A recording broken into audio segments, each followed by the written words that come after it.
Welcome to Sip Sip Hooray, the podcast for people who enjoy a good glass of wine and are curious about the who, what, why, where, and whens of this delicious beverage.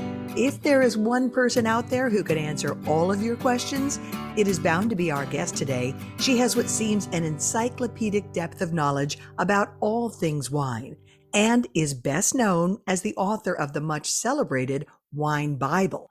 The Wine Bible has sold more than 1 million copies, and the third edition has just been released. It is a comprehensive guide to wine that is also fun, fascinating, and a great read. We are thrilled to be joined by Karen MacNeil. She is the only U.S. winner of every major wine writing award in the English language. She also has won an Emmy, a James Beard Award, and oodles of other accolades. As you can imagine, Karen is a hero to us on Sip Sip Hooray. We are the two fangirling Marys who like to eat, drink, and be merry. I'm Mary Babbitt. And I'm Mary Orland. After 324 rejection slips, Karen MacNeil didn't stop pursuing her career as a writer. She went from writing about better to becoming the first American wine writer to pen a major book on wine, which she calls a global wine book. Until then, the Brits, mostly men, had the corner on the market. Her first print run was 700 copies for the first edition of the Wine Bible. Fast forward to today, the Wine Bible has crossed the 1 million copy sold mark. But Karen didn't want to call it the Wine Bible. This is just one of the fascinating stories about her life in wine, which now includes a multimedia wine platform where she does a digital newsletter, virtual tastings, and I've done several with her, to a line of wine glasses. Lest you think Karen is a wine snob, her recent Instagram post about should you hold a wine glass by the stem or by the bowl sent major shockwaves rippling through the wine world, especially since she called holding the glass by the stem a silly rule. We love her for that, and we are thrilled, Karen, to have you on Sip Sip Hooray. Welcome. Thank you, Mary and Mary. Wonderful to be here. Yes, we're really appreciative of you taking the time because I know you are busy right now. You've just launched this third edition, and how is it going? Are you doing all sorts of interviews, and what are you hearing about your latest Wine Bible? Yes, thank you for asking. I'm just back from a multi-city tour, which was so heartwarming and wonderful. You know, when you're a writer, you're there by yourself. It's a very solitary experience. And now all of a sudden you're out and about and meeting readers. And so it was very gratifying and heartwarming. And it's been fantastic. The book is, I guess it would be cliche to say flying off the shelves, but it kind of is flying off the shelves. Yay. That's great. I'm super grateful. I'm glad to hear it. So good. Well, I think, Karen, you can probably confirm this, but I'd heard you in another interview say that people will say to you, I feel like you're writing this for me. You're speaking to me in the book instead of, talking down to me or, because some wine writing can be condescending, but people feel they have a connection because you're like, just sitting at the table in the kitchen talking to them. Yes, the Wine Bible is not a simple book. I mean, it's not, Wine 101, but it is often read. People tell me all the time that it's the first big wine book they ever read. And it, I'm not afraid to dive into complicated, complex topics, but I hope that what is true is what you've just said, Mary, that I explain things in a way that I feel like any reasonably intelligent person would be saying to themselves, oh, I get that. That's not so hard. Mm-hmm. And, I think regarding writing, we all write in a way that we, for the most part, don't speak. And you can read anybody's even memo. Writing tends to be some can be a little awkward, a little formal. And wine writing can be both awkward, formal, and it can sort of have the attitude of, I just drank all these great wines. Too bad you weren't there. Exactly. I feel that a lot of times. Yeah, it's very off-putting. And so I work really hard at being a good, what I call a conversational writer, so that the book reads like a conversation as opposed to reading like formal scientific writing. Well, I think you've nailed that because when I first heard of the Wine Bible and first saw, I thought, how this is beyond me. I'm intimidated by the whole notion of this.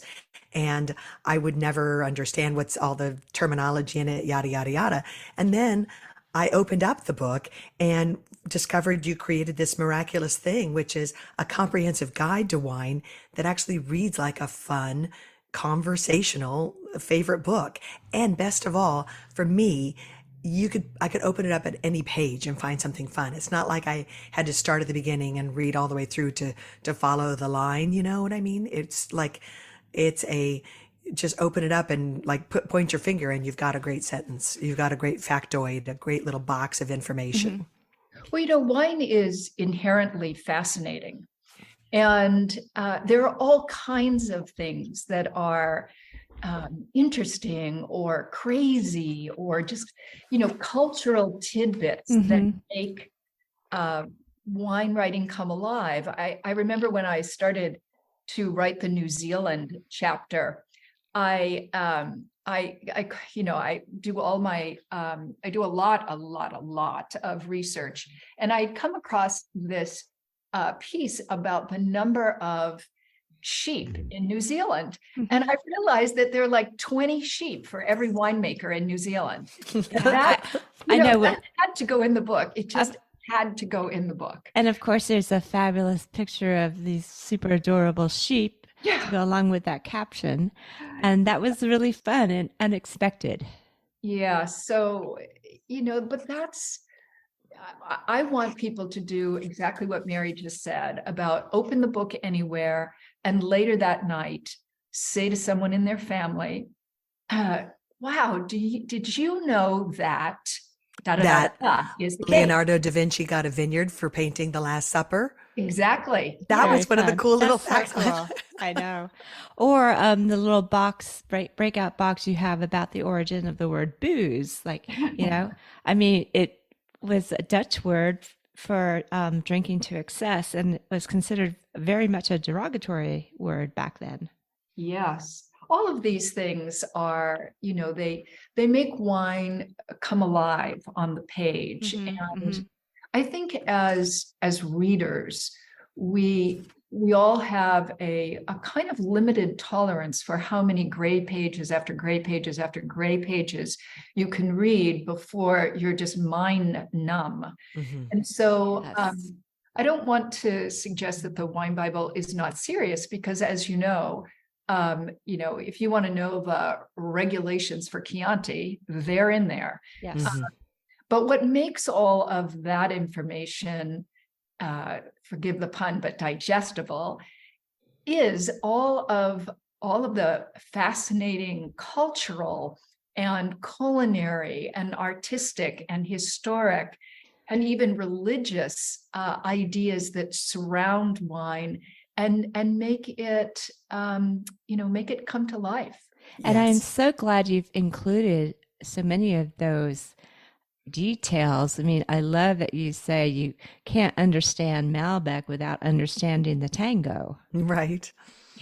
It is so true. One day when I was in Argentina doing research, my editor called me and she said, by the way, where are you? And I said, I'm in Argentina. She said, well, where are you? What are you doing? And I said, well, actually, I'm about to take a tango lesson. And she said, Karen, it's a wine book. It's a wine book. And I said, yeah, I know. But I don't think you can understand Malbec unless you get the tango. And I really believe that. That's awesome. So how did that tango lesson go? Well, the person who supervised it was none other than Nicholas Catena himself. Really? So one of the leading icons, he's the Robert Mondavi of Argentina. And so I felt that I couldn't embarrass myself, so I did my best, but I'm not sure that you just sort of step into the tango your first time. I don't Nailed it. Yeah, no, I think it's a lifelong pursuit, and Yes. you have to really practice and dance a lot. Yeah. And of course, I didn't have the slinky dress you're supposed to have. Oh, Yeah, well. maybe it was that. I think I was missing the dress. There you go. Wasn't your fault. That's so Well, funny. so this third edition, okay, the first one was, if I have this right, the first edition came out in 2000? 2001. 2001. Okay, second edition, was it around 2015? Yes. Okay, and now fast forward 2022, third edition. What prompted this, and can you tell us some of the new information or new stuff you added to this version? Well, many people would assume that there's some amount of time goes by, the wine world changes and it gets bigger, and so now you have to do a new edition. And to some extent, that is in fact true. And not to some extent, that is in fact true. But what is also true, as you can imagine, is you yourself, the writer, have to be ready for this. It's going to be 5 years of writing and research. 5 years? Yes, it's going to be, the first one took 10 years, so I'm actually getting pretty fast. Oh my gosh. Oh, yeah, you've cut your time in half. Exactly. I'm just speeding along now. But and you're not really, I have an advance, but believe me, authors' advances have like the shelf life of yogurt. You go by that. So, you're going to have to sustain yourself that whole time in a very solitary way. So it's also true that just you have to be ready. So the wine world had changed. The wine world has gotten bigger.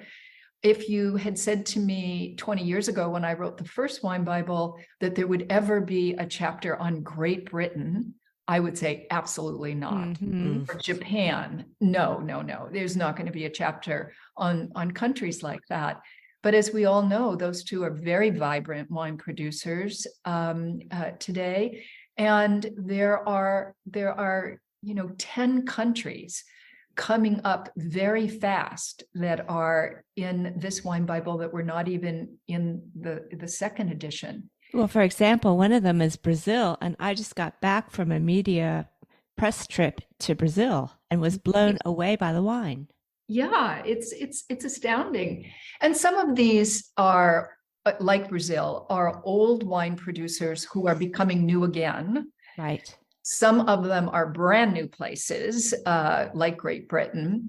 And some of them are sleeping giants, like China, that is just, 20 years from now will be, goodness only knows how enormous it will be on the wine front. So, yeah. Well, speaking of China, that was one of the things I found fascinating. You have a little breakout box you call the Cassis Conundrum. Yes. Could you explain that to us? I remember myself when I was learning about wine, the first time someone said to me that a Bordeaux tasted like Cassis.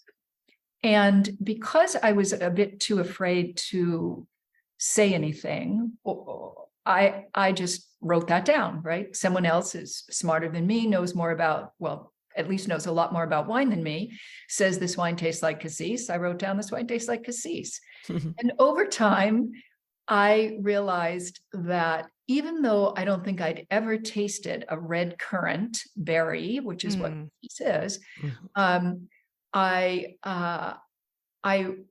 thought to myself, okay, I've sort of inculcated what Cassis-ness is, but at least Cassis is a concept in the English language. And had I wanted to, I could have gone out and bought black currant liqueur, and gotten pretty close. Excuse me, ladies, I have to go to the door. Someone's knocking on the door. 1 second. That's okay. It's probably some wine being delivered. I should also take this chance to say I apologize for my scratchy voice today. I'm getting over a cold. Mary, it's your sexy voice. That's my, that's my whiskey voice. There you go. So to pick this up, excuse me. Oh, I think it's catching now. Thinking about that years later when I became more fluent in descriptions, but as the wine world got bigger and bigger, I realized, and as a teacher of wine, I realized that the words that we use in the United States, which are often very similar to the words used in Great Britain and used in Europe, are not words that necessarily one should assume that everyone else in the world would know. Mhm. And I had many friends in China who would be sort of tearing their hair out saying, well, I've never even tasted a blueberry. Oh, wow. Yeah. I don't Mhm. know what this could possibly taste like. And so as one of the interesting aspects of wine is that as it grows more global, the language that we use to describe wine flavor will also need to get more international and more global.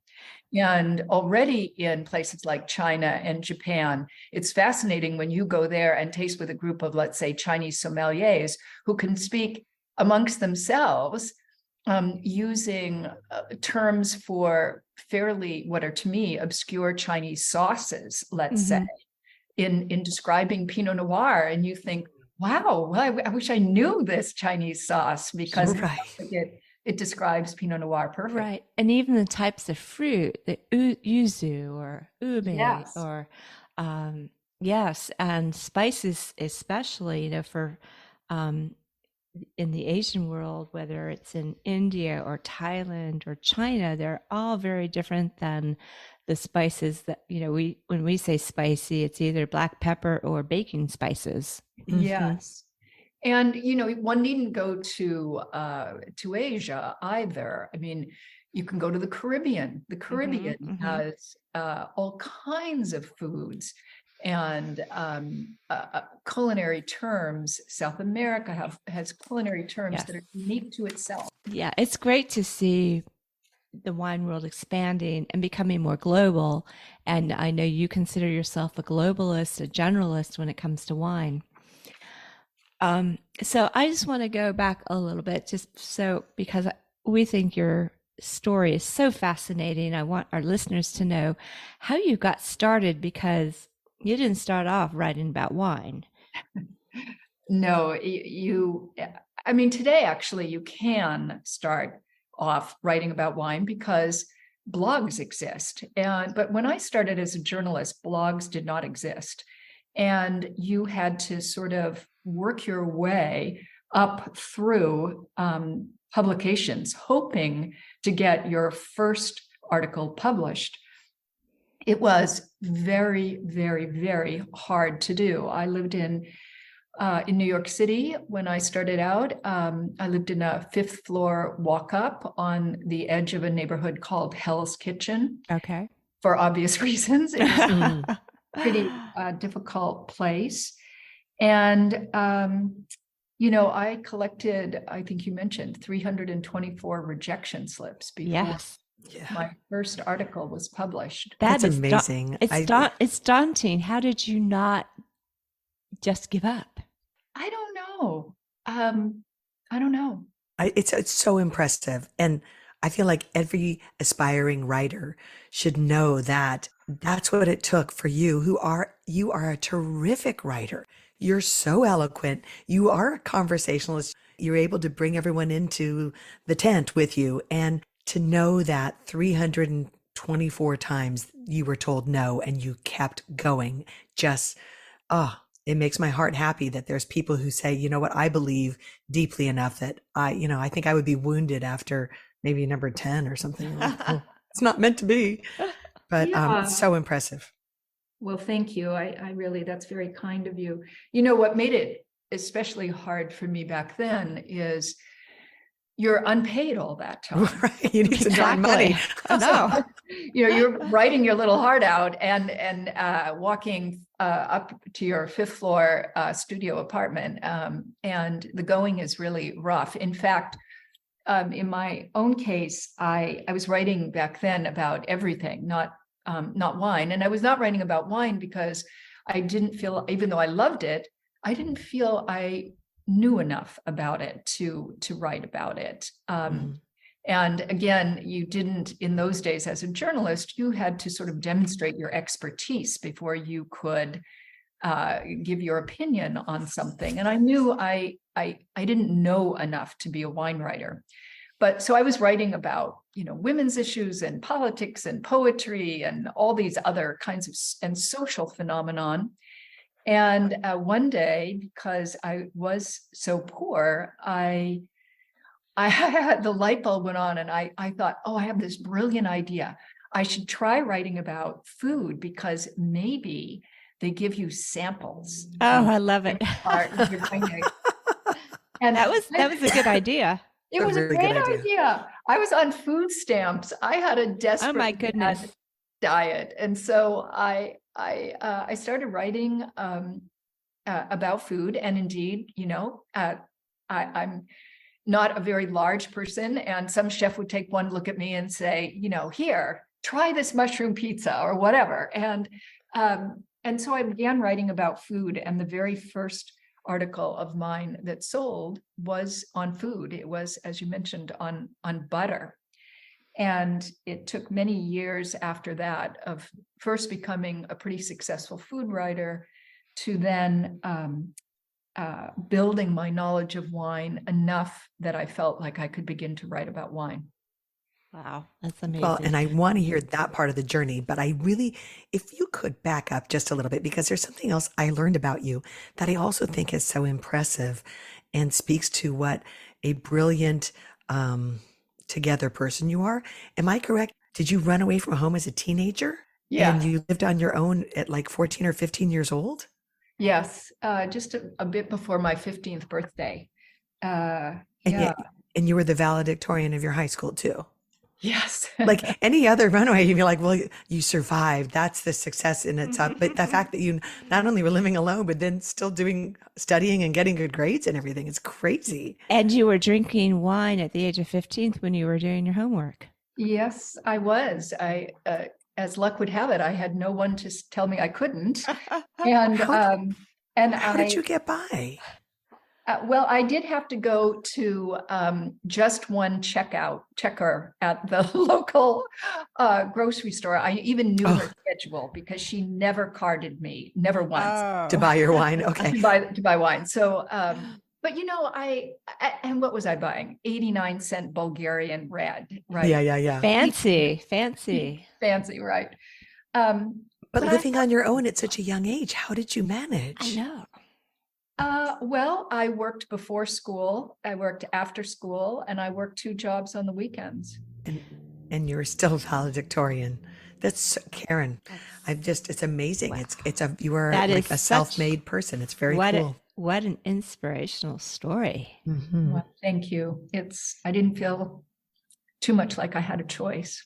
Yeah. Well, isn't that the case with so many, for people who you're in that situation, whatever it is, and you just keep doing what you need to do. You don't even think about. Well, you chose survival, and you chose your future, and you chose yourself. I admire that. Thank you. So, okay, but you said that was my little detour from so you were writing about food, eating better, things were going all right, and yet you had this growing love of wine and maybe the desire to write about wine, mm-hmm. but you felt you needed to learn more. So mm-hmm. how did you turn that corner and get to become a wine writer? Well, even though I was now a successful food writer and supporting myself in New York City as such, I was still a writer, and writers don't make a lot of money, even successful writers. I mean, mm-hmm. you have to be in a pantheon of about 20 people to really make serious money. So that was not me. And in wanting to write about wine, the problem was that I couldn't afford it. I could afford a lot of basic wine, but I never really knew what great wine tasted like, because for that, you needed either really wealthy friends, which I didn't have, wealthy parents, which I didn't have, parents or wealthy, and or money yourself to go out and try and buy really extraordinary wine. And in those days in New York, surprisingly enough, this wasn't all that long ago, but there were no wine classes back then. There were retailers did not do tastings. There was, in a sense, no way into the wine business. There was no way to learn about wine, to get any exposure, Crubinets and things like that, wines by the glass. None of that really existed. People forget that all of that's very, very new. That really blew my mind. That yeah, because it's so prevalent now, especially in New York City. Yes, I mean, the whole wine culture in America is fantastic now, but it's very new, as I said. So anyway, at that time, most wine journalism in the whole country was done by about 5 or 6 men in New York, and they wrote for every national magazine and newspaper, even magazines that you might logically think might have a woman wine writer, like, let's say, Vogue or Good Housekeeping. No, those columns were written by men. Wow. So, and these guys were very good, very smart, really knew their wine, good writers. They were terrific. So a friend of mine was one of those men, and he knew that how much I really wanted to learn about wine. And he asked the others if I could come and taste with them every week, because every week these men were invited to these fabulous tastings. You know, the Chianti Classico producers would fly in, or the port producers would fly into New York and hold these wonderful tastings. So the vote came down that they would let me come and taste with them on one condition. And that was that I not talk. What? What do you mean you don't talk? Yeah. So I didn't. I didn't talk for years. You were seen and not heard? That's seen and not heard, right. You know, and really I didn't want to give my opinion. As far as I was concerned, I didn't have yet a valid opinion. But I was desperate to ask these guys questions. I'm sure. You know, because they really knew a lot about wine. That's interesting. I get what you're saying. Like, you didn't want to be spouting off and like, and you were humbly saying like, I get that I'm not going to be one of the people talking about this wine, but to not be able to be really welcomed at the table as, you know, and not an equal, but a welcome member, right, you know. Right. Yeah. Well, it's unthinkable today, right? It is. I was going to say post-feminism. I hope we're not post-feminism. I hope not either. Yeah. It's really, it is. I think young women today would be horrified, but that's crazy. But again, you did what you needed to do to experience these wines and you probably learned a lot just listening to them. I learned a tremendous amount from these men, and I learned not only experienced wines, I experienced their seriousness, their comportment, how they thought, their determination themselves to really understand these wines. And years later, I think I adopted their intensity. So cool. And there's a little tidbit that I love that I think with the Wine Bible, you've outsold all of their books combined. Yes. Good for you. Good for you. Those sales speak volumes. You don't have to say a word. I shouldn't say that boastfully. I don't really mean that boastfully. I know, that's not you. We're playing. Sorry. Yeah. It is, and that's another lovely thing about your character. Yes. You're not braggadocious in any way. No, and that was another world, things in another time.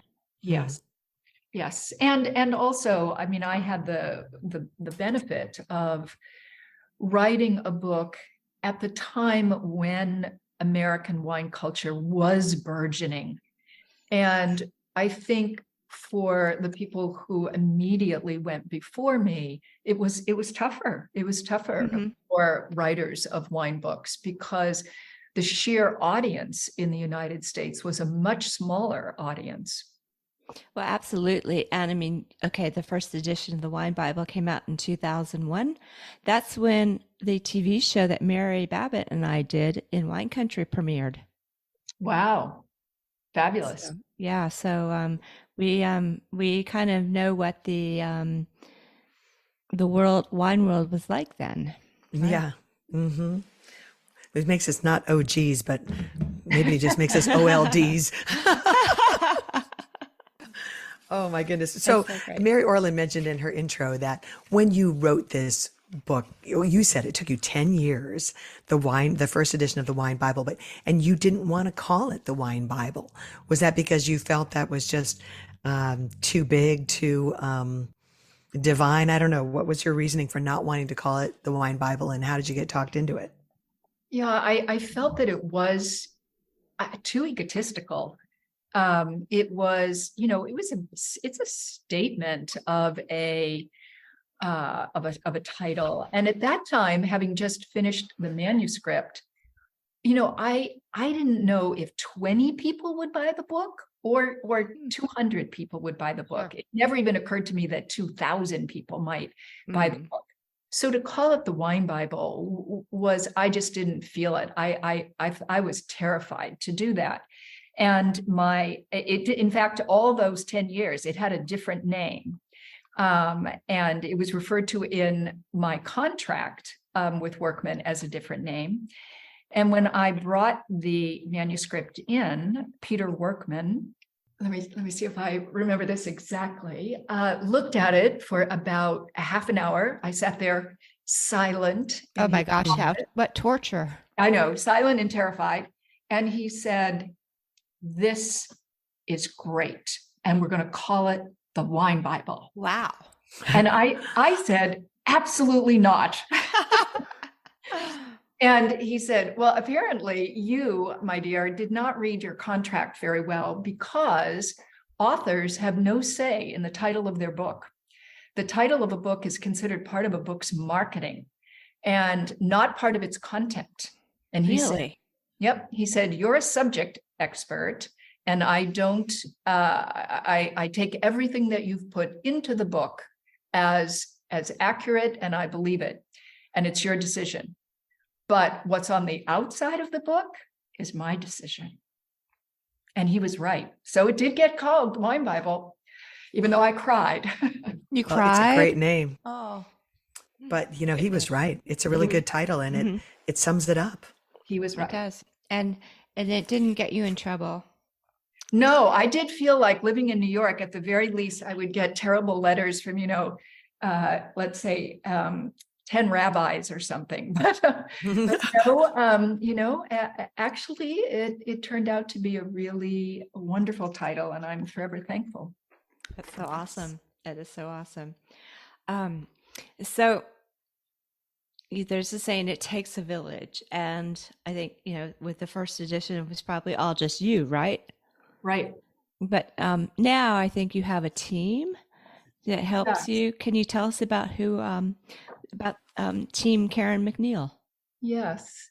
Well, I have my own company, Karen MacNeil and Company, here headquartered in Napa Valley. And so I have staff. And for the Wine Bible, this third edition that just came out, I had a group of about 6 researchers around the country who would not, no one did any writing. I wrote every word, but I could work with each of these researchers on various chapters that they were working on. So someone might be working on Burgundy, someone else might be working on Georgia, someone else might be working on Italy.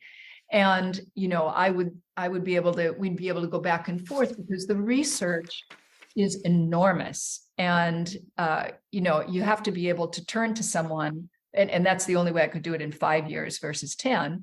You have to be able to turn to someone and say, okay, look up in the EU, European Community regulations, what the specific regulations are for planting high altitude vineyards. I don't know, right? I'm just making this up right now. But the point is that finding one small fact that might be embedded in just one sentence, that fact could take you a week to find. Wow. So having a group of researchers was great.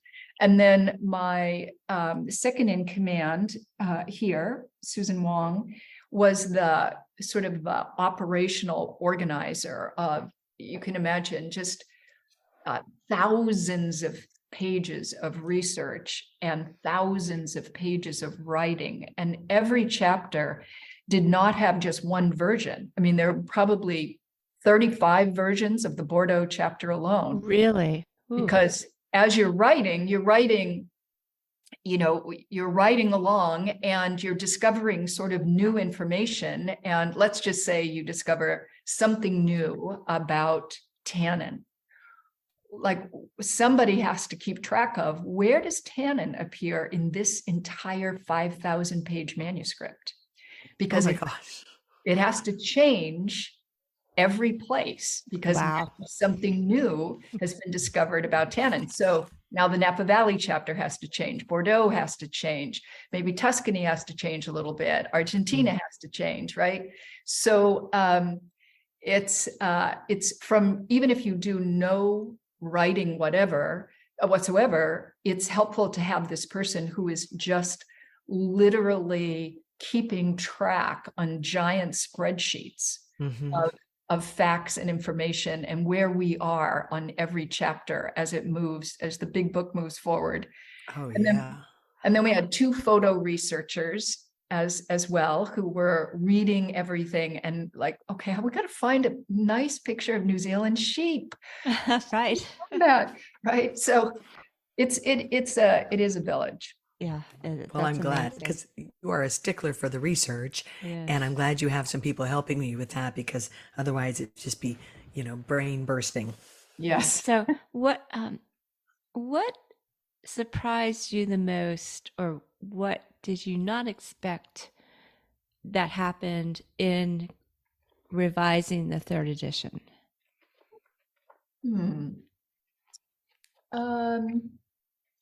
I decided for this edition to write a chapter I'd never written before called Wine in the Ancient World. Mm-hmm.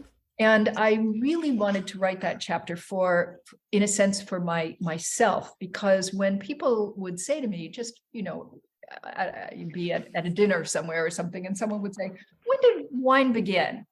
And I realized I had only a very basic idea of when that was. And I wanted to have a much firmer grasp of wine in the ancient world. So I knew this wouldn't be a giant chapter. And I thought, I don't know what I gave myself, like a month to do it, to do all the research and all the writing. Well, once I got in there, I realized, oh my God, is this complicated? Because first of all, I mean, a very simple fact that makes it all very hard to research is that archaeologists and anthropologists don't talk about time in the same way. Some people are saying 9,000 years ago. Some people are saying 600 BC. This happened. Okay. Some people are saying during the Iron Age. Some people are saying during the Neolithic period. Yes. So the first thing I had to do was make myself a chart. I literally hand drew this chart, trying to get all the times equivalent. Oh, gee. And then I realized, oh no, you're kidding me. Something like the Neolithic period, which is the most important period for wine, the Neolithic period is different depending on where you are. Really? Like different countries, in different countries or different regions of the world? The Neolithic period happens in China before it happened in the Tigris and Euphrates River Valley. Oh, wow. Where the Fertile Triangle is, which is where wine began in Europe. So, that just understanding how anthropologists talk and making sure you're comparing apples to apples was really important. And so that resulted in I think a chapter that I'm super proud of. It's not long, but it really does tell the story of wine in the ancient world. Well, I was very surprised to learn that really the first archaeological evidence of wine is in China about 9,000 years ago. Yes, the Chinese in Henan province, in an area called Jiahu, Jiahu, were the first to, most probably, almost assuredly, the first to make wine from grapes. And also, interestingly enough, probably the first people to carve musical instruments. See what I mean? A wealth of information. Absolutely. There's a lot in that noggin of yours. But I love that because I think it makes more relatable for people that, okay, so, wine's not in a vacuum. It's occurring at the same time these other cultural events are happening. Right. Yes, of course. And that's going on right now too. One of the sadder aspects of COVID for all of us is that it's kept all of us for the most part home. And wine has been a wonderful reprieve. You can travel a little bit by having that wonderful Brunello di Montalcino with a plate of great pasta. But as everyone who has visited wine country anywhere in the world knows, it all comes alive when you travel, when you're there right in the culture in which it's made. Yes. Exactly. So Well, Karen, true. so you brought up Brunello. I have to tell you, I have this great memory of a tasting you did. It was many years ago in San Francisco, and it was with I don't know if it was one particular winery or a group of Brunello producers, but you did the master class about it, and you just were so passionate about Brunello. It was a wine that I really didn't know at the time, but I was like, okay, if she is so taken with this and so incredibly passionate about it, I've got to learn more. So thank you for that. Oh, you're welcome. I remember that. That was a really fun tasting. It was. Yeah. Whenever I do a tasting like that, I often feel, people sometimes will say, are you nervous to present in front of a large group of people? And I always think, no, because I'm here with these fantastic wines. And if no one showed up, I would sit here happily with all these 10 wines and have an absolute blast. I love that. That's great. You're never alone. I love that. But I'm glad we got to share those wines with you. Absolutely. And that Mary learned about Brunello. And you do a lot of stuff outside of writing. Can you tell us about some of the teaching you do and some of the ways, the outreach you have to wine consumers? Mary Orland thought you might be teaching at Stanford. I know you do some corporate events. Tell us about the ways in which you're kind of putting wine, educating people through different events and stuff. And then also, as an addition to that question, what are people most curious about? What do you get asked over and over again? And what do people feel like they really want to know about wine? Yes, thank you. Well, our, Karen MacNeil and Company, writing is just one small part of it, actually. We do a lot of wine seminars and tastings for groups and for corporate clients. We have a lot of law firms and insurance companies and investment banks. But we also do a lot of private tours. So, for example, people will hire me as their personal tutor to take them to really high-end estates, in particular in California, in the Napa Valley or Sonoma, to do private sit-down tastings with the owner or winemaker, which is a very different experience than sort of standing in a tasting room with 30 other people going to a wine region. Totally. Yes, so we do that a lot, and people just contact us at either at KarenMacNeil.com and inquire about those. But we also do consulting for universities, for hotels, and yes, I teach a class. In fact, the Stanford class is coming up. It's a continuing education class given over Zoom. It's called Wine's Connection to Place and Culture. It starts at the end. This next session starts at the end of January. It's 6 Wednesday evenings, and we send you ahead of time where to buy the wines. It's an hour from 5:30 to 6:30. It's a wonderful, wonderful, fun class, and you can go on Stanford Continuing Education to find that. Or besides the Wine Bible, our big other literary project is a digital newsletter we do every week called Wine Speed, one word. And Wine Speed goes out to 40,000 subscribers. I've been a subscriber for a long time. I love it. Isn't it fun? It's so fun. So I want you to talk about it, but I have a couple questions about just how you come up with the quizzes, the wine of the week, all this good stuff. Yes. Well, just for your listeners, it's important to know that it is free because we want to, spread the word, and you can read it very quickly. It probably takes like 2 minutes to read the whole thing, maybe 5 minutes. It's very fun. Every issue, it comes to your email box every Friday. Every issue has a wine quiz that I would think that by now I would be sort of tapped out of ideas for wine quizzes. Right. But people write into me every week saying, "Oh, I got the wine quiz right. I'm so happy." I know. I'm always like, yes, I got it right. And if I didn't get it right, I have to go back and take it again. Yes. And true falses and numbers and recommendations every week for wines to know and steals and deals. Yes, yeah. I love that. Yeah. So how do you go about choosing what you're going to include each week? We work ideally about 6 weeks out, and we start forming these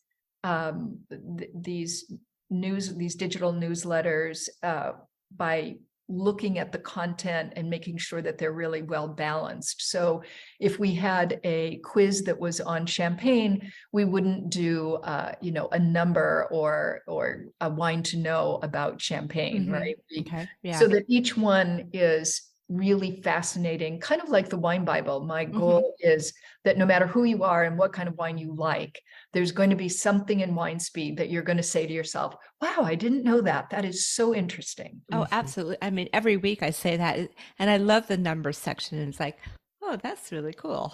Yeah.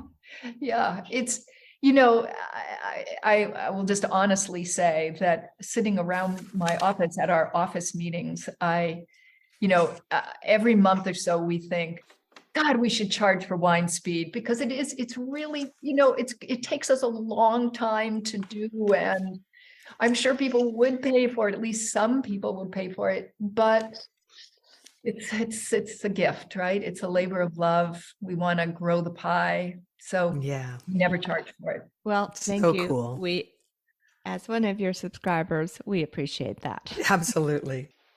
Having seen so much of the world, met so many interesting people of all walks of life, I guess I wonder at this point, if you weren't a wine writer, if you weren't as involved as you are doing what you're doing, is there something else you could see yourself as? I think I would be either a linguist or an anthropologist. I love trying to understand what makes people in different cultures, makes them who they are. And as a writer, as you can tell from reading the Wine Bible, I love language. I work so hard at trying to be a good writer. And I'm careful with language. I really want it to bounce on the page and have impact. So I could see myself stuffed away in a university linguistics department somewhere. That's so cool. So, Karen, one of the things before we go, I have to ask you about is you've said the best way to not learn about wine is to always drink what you like.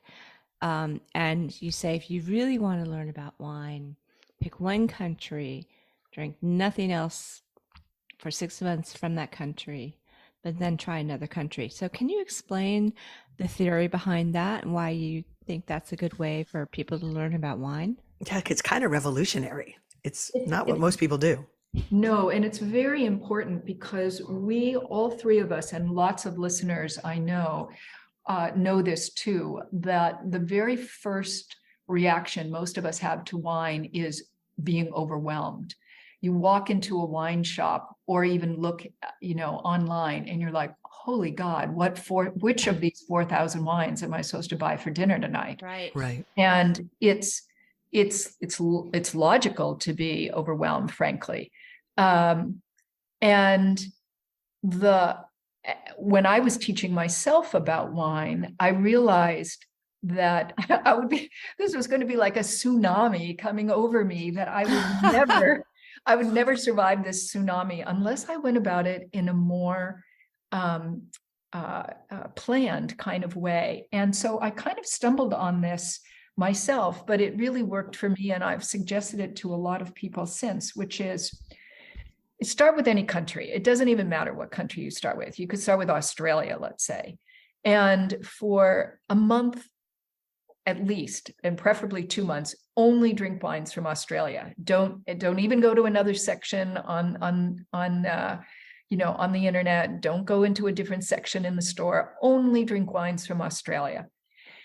And if you do that for 2 months, you'll realize at the end of the 2 months, okay, you have kind of a feel for Australia. You have a feel for the flavors. You have a literal feel for the textures. You now recognize a couple of names and a couple of places. And you're like, okay, I have a foot now in the door of Australia. And now you go to someplace completely different, Tuscany. I don't know. Again, it could be anywhere.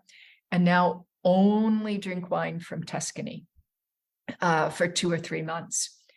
And at the end of that 2 or 3 months, you're like, wow, okay, now, boy, Australia and Tuscany, very different. Now I have a feel for Tuscany too, an understanding a bit of those kinds of flavors and what to expect.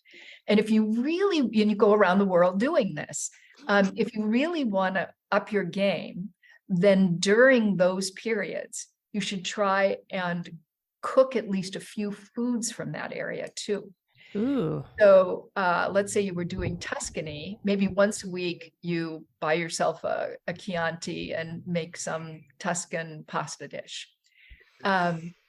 And this is a slow process, right? But by the end of, let's say, 2 years, it's fun and nobody, you don't have to do it fast. No one's asking you to become a wine expert in the next 30 days. So you'll wake up 2 years from now, having had a blast and actually knowing more than you ever thought you would. It's just fantastic.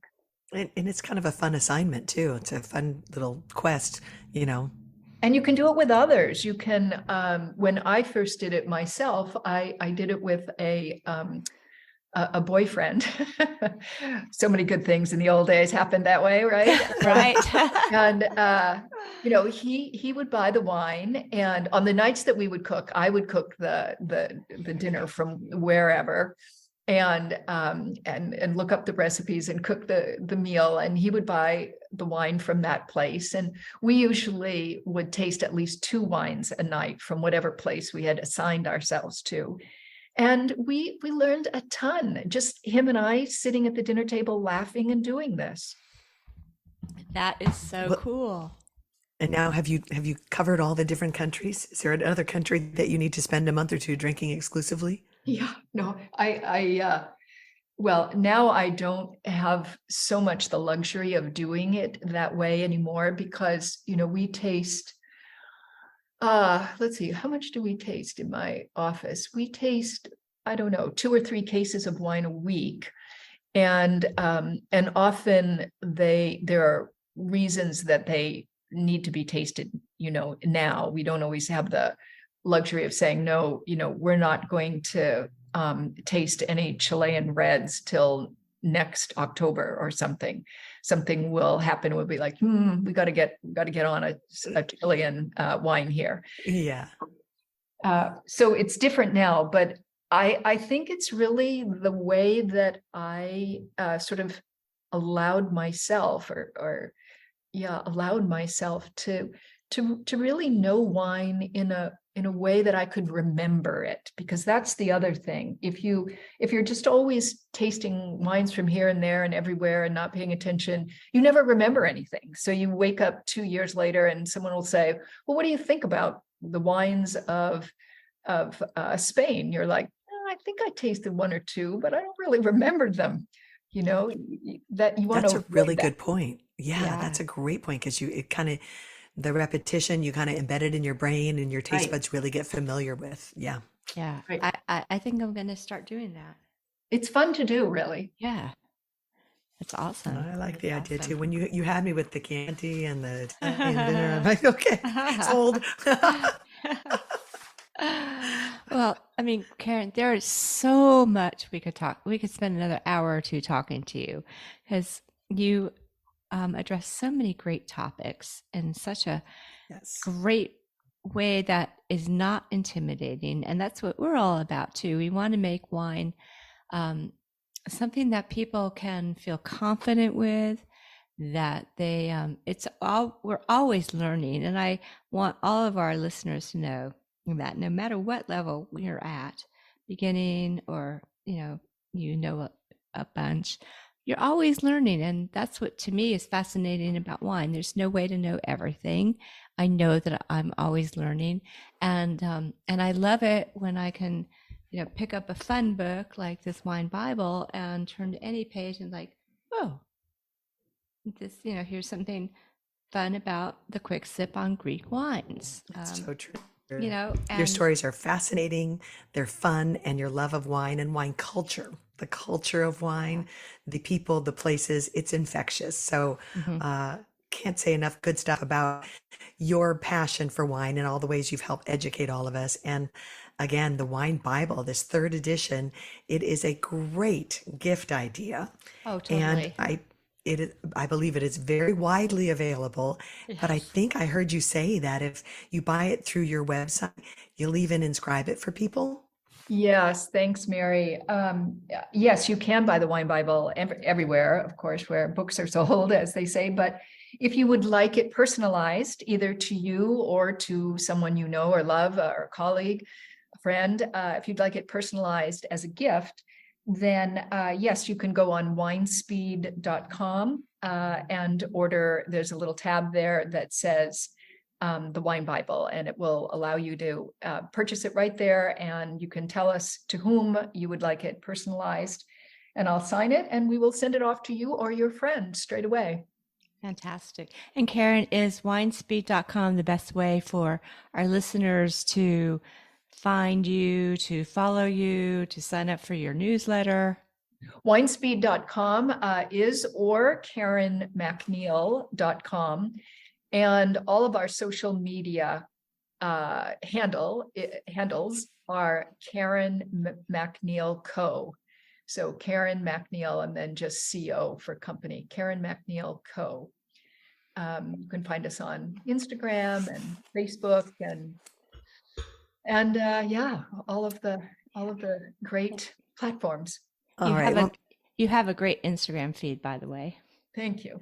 Thank we you. will make sure to link all of this for our listeners Yes, on yes. sipsandhooray.podcast.com as well. Absolutely. Well, Absolutely. Karen, thank you for spending this time with us and for sharing your love of wine and giving us a peek into the Wine Bible, third edition. And we wish you all the best with your continuing book tour and continued success to you.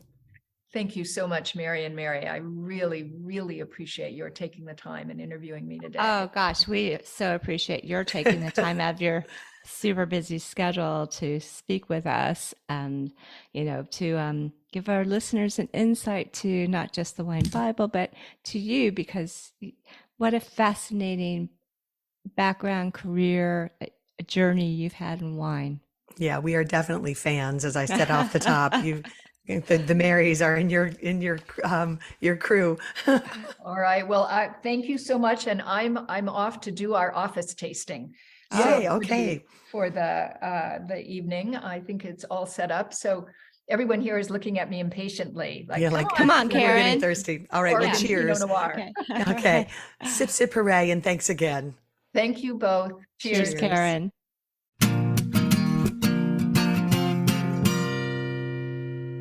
Well, Mary Orlin, what a fun conversation with Karen MacNeil. She is such a font of knowledge and yet such a friendly and kind person. And the same is true for her book, The Wine Bible. It is a font of knowledge. It is everything you want to know about wine is in here, but it's really friendly, and it takes you don't have to be a wine expert to get into it. It's sort of for all of us.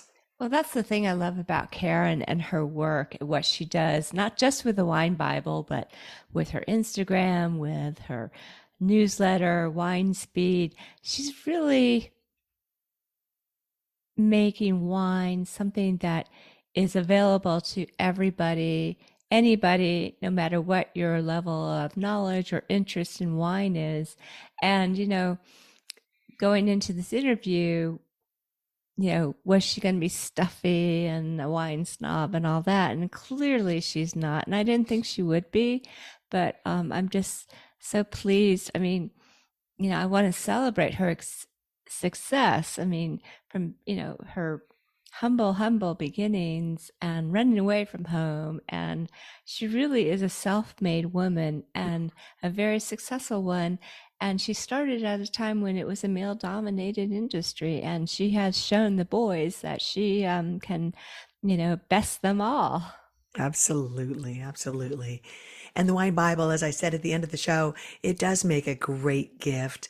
Yes. It's a great housewarming gift. It's a great wedding gift. It's a great holiday gift. I will tell you that while we were talking, I went online and ordered it because I'm going to see a friend in about a week or so, and she's very much into wine. I thought she will love this book. And her name is perfect. Karen too. So perfect. So Karen MacNeil, you've racked up another sale. During the podcast. Right. Love it. All right. Well, that's going to do it for our show today. We thank you all so much for listening, and we hope that if you enjoyed it, you share it with your friends, you rate us, you help us promote Sip Sip Hooray and get the word out about our podcast. Right. So whatever platform you listen on, especially if you're listening to us on Apple Podcasts or iTunes, go in, give us a rating, give us a review. We read them. We appreciate them. And you can find, I will be posting all the information from this episode on our website, sipsiphooray.podcast.com. You can also follow us at Sip Sip Hooray Podcast on Instagram and Facebook, and on Twitter we are Sip Sip Hooray, the number 1. All right. Well, it is time for me to start dinner. And as Karen says in the Wine Bible, her definition of a cooking wine is a wine you drink while cooking. Exactly. So it's time for me to figure out what wine I'm going to drink while cooking dinner tonight. Sounds good to me. Maybe I'll pull out a Brunello, since that was the wine that she was so passionate about when I was at one of her seminars. Great idea. All right. Until we talk again, Mary Orlin, cheers to you. Cheers, Mary Babbitt. Sip, sip, hooray, everybody, and happy holidays. Yay.